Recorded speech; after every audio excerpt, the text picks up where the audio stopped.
Adat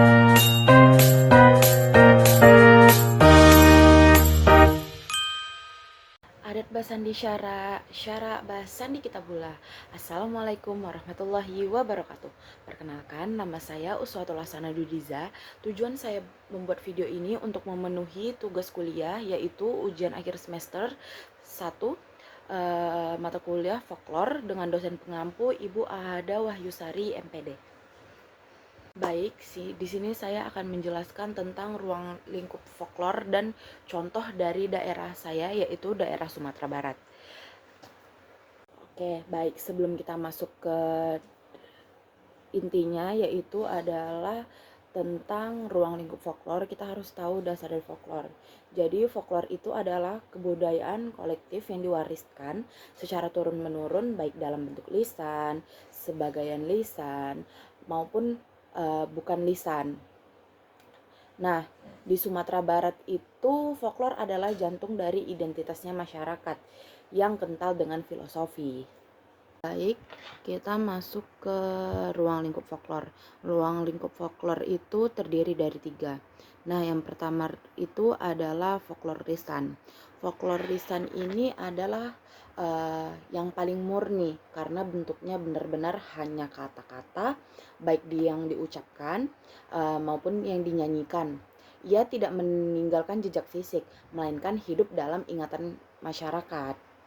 Contohnya kalau yang ada di Minangkabau itu patatah petitih Minangkabau yang akan kaya akan nasihat yang bijak. Nah, selain itu ada cerita rakyat atau legenda yang sangat populer seperti yang kita tahu Malin Kundang, terus tuh kisah Siti Nurbaya.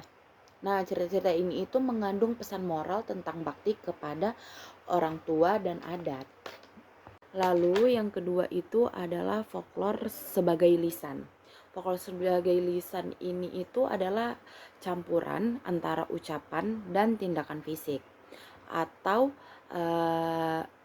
jenis yang tidak cukup hanya untuk kita ucapkan saja, tetapi harus dibarengi dengan tindakan atau alat bantu tertentu.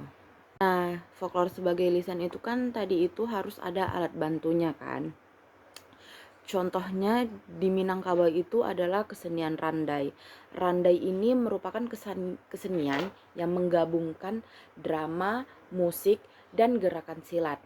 Lalu ada juga upacara adat seperti tabui, itu adanya di Pariaman, atau prosesi makan bajamba, di mana kita itu makan bersama dalam satu talam besar untuk mempererat persaudaraan. Di sini ada aturan lisan yang dipraktikkan langsung.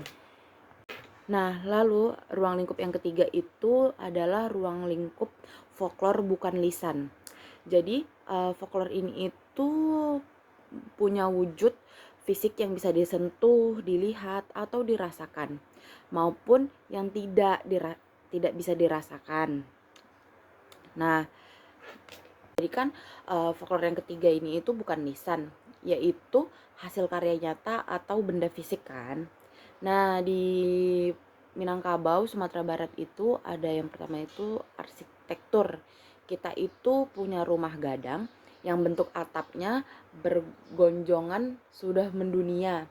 Yang kalau kulinernya itu, lalu yang kedua itu ada kulinernya itu rendang. Nah, siapa sih yang nggak tahu rendang?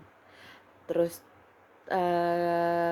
rendang ini tuh punya filosofi sebagai simbol ketahanan dan kesabaran masyarakat Minang karena buatnya itu lama. Terus tuh yang ketiga itu ada kerajinan.